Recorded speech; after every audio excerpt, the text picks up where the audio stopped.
જ્યાં દર્શક મિત્રો જે વિડીયોમાં તમારું સ્વાગત છે ત્યારે મિત્રો જે આજે નસવાડી તાલુકો છોટાઉદેપુર જિલ્લાની અંદર તમામ ગામોમાં આમ આદમી પાર્ટીને ઉમેદવારો તમામ ગામોમાં જીતેલ છે।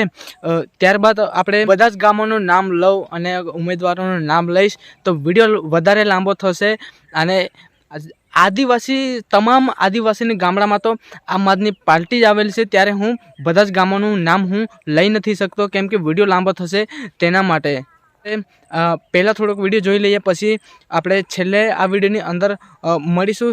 અને એક ડેડિયાપાડાના ધારાસભ્ય ચૈતર વસાવાને પણ મારે એક વાત કહેવાની છે પણ પહેલાં તો તમે પહેલાં વિડીયો જોઈ લેજો પછી આપણે વાત કરીએ। જોઈ રહ્યા છો છોટાઉદેપુર જિલ્લાના નસવાડી તાલુકામાં કુકરદા જિલ્લા પંચાયત સીટના ઉમેદવાર રસિકભાઈ વિજેતા બન્યા છે ને નવગામ જિલ્લા પંચાયતના બેઠકના બી ઉમેદવાર વિજેતા બન્યા છે। એટલે જિલ્લા પંચાયતની 2 બેઠક હાલ આમ આદમી પાર્ટીમાં છે, જ્યારે છોટાઉદેપુર જિલ્લાના નસવાડી તાલુકાની 22 તાલુકા પંચાયત પૈકી હમણાં 6 બેઠક છે જે આમ આદમી પાર્ટી પાસે છે ને જ્યારે 3 બેઠક છે ભાજપ પાસે છે। જોઈ લો આમ આદમી પાર્ટીની ઝાડુ સાથે હાલ આ વિજય ઉત્સવ નસવાડીમાં નીકળી રહ્યો છે।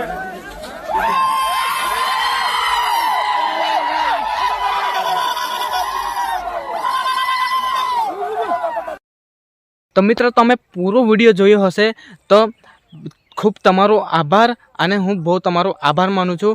અને હું ડેડિયાપાડાના ધારાસભ્ય ચૈતર વસાવાના મેં એક વાત કહેવા માગું છું, જલ્દીથી એ તમે એમને પહોંચાડી દેજો પણ આજે નહીં, કાલે હું તમને બીજા વિડીયોની અંદર કાલે હું તમને કહીશ કે ચૈતર વસાવા ધ્રુજી જશે। પણ આ વિડીયોમાં મારે કહેવું નથી કે આપણે બીજા વિડીયોની સાથે આપણે કાલે મળીશું, ત્યારબાદ હું ચૈતર વસાવાને એક હું મસ્ત સવાલ ઊભો કરીશ કે ચૈતર વસાવા ધ્રુજી જશે।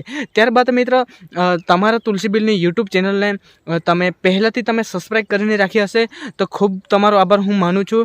અને મારી યુટ્યુબ ચેનલ ઉપર તમે નવા આવ્યા હોય કદાચ તો તમારા તુલસીબેનની યુટ્યુબ ચેનલને તમે સબસ્ક્રાઈબ કરી લેજો, ત્યાંથી મિક્સ કોન્ટેન્ટના વિડીયોની નોટિફિકેશન સૌથી પહેલાં તમને મળે। તો બસ આજનો વિડીયો અહીંયા સમાપ્ત કરીએ। ત્યારબાદ શું આપણે ડેડિયાપાડાના ધારાસભ્ય ચૈતર વસાવાના વિશે શું આપણે કાલે શું સવાલ ઊભો કરશું તે હવે આપણે કાલે મળીશું। તો બસ આજનો વિડીયો અહીંયા સમાપ્ત થશે, ત્યારબાદ કોઈક એવા તુરંત નવા વિડીયો સાથે મળીએ।